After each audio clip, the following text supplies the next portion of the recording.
Aujourd'hui, je vais vous parler de la formule la plus connue de la physique et aussi la plus mystérieuse, qui est E égale mc2. Et je vais vous donner quelques clés qui permettent de comprendre sa signification, bien que en 5 minutes, il ne soit pas possible de tout en dire.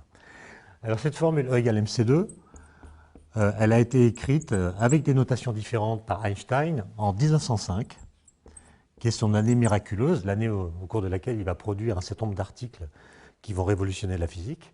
Au mois de juin, il publie sa théorie de la relativité restreinte. Et quelques semaines plus tard, au mois de septembre, il publie une petite annexe à l'article de juin qui contient la formule E égale mc2. D'où vient-elle? Imaginez un corps qu'on chauffe. Un corps qu'on chauffe, il émet des radiations, donc de la lumière, qui est invisible si la température n'est pas très élevée, c'est de la lumière infrarouge. Et cette lumière n'a pas de masse.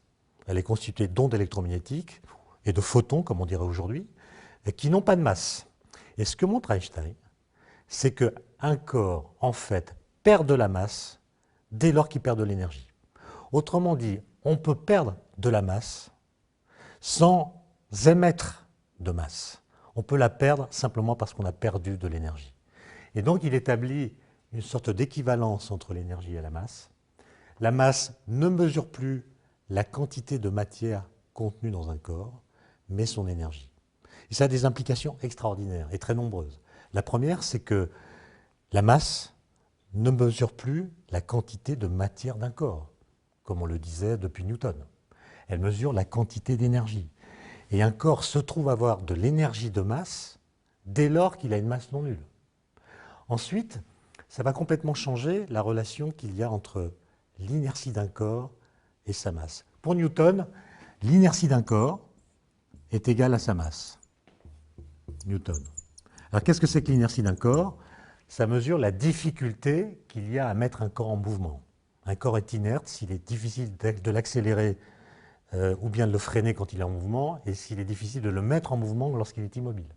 Donc l'inertie mesure la résistance au mouvement.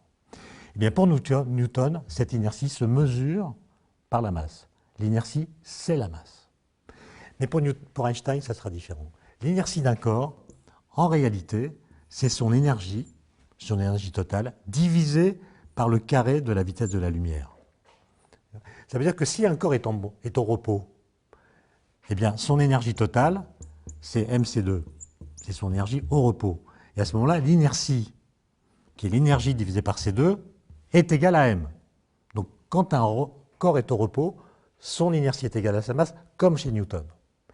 Mais si le corps est en mouvement, son énergie totale, c'est l'énergie qu'il a au repos, plus l'énergie qui lui vient de son mouvement, ce qu'on appelle son énergie cinétique, et que je vais ici noter T. De sorte que l'inertie du corps, dans ce cas, c'est E divisé par C2, c'est-à-dire c'est M, la masse, plus l'énergie cinétique, qui est toujours positive, divisé par C au carré. Autrement dit, l'inertie d'un corps est en général différente de sa masse, et elle augmente quand la vitesse du corps augmente. Et donc on a une situation dans laquelle plus on accélère un corps, plus on lui donne de l'énergie, plus son inertie est grande, et plus il est difficile de modifier son mouvement. Autrement dit, plus un corps est rapide, plus il est difficile de le faire aller plus vite. Et on arrive à une situation où on ne peut plus augmenter la vitesse du corps. On atteint une vitesse limite quand l'inertie devient tellement élevée qu'on ne peut plus modifier la vitesse du corps. Et donc, quand on trace la variation entre l'énergie cinétique d'un corps et sa vitesse, donc ça c'est l'énergie cinétique, en physique newtonienne, l'énergie cinétique croît comme le carré de la vitesse, E est égal à 1,5 de mv2, et donc on a une relation entre l'énergie et la vitesse qui est parabolique.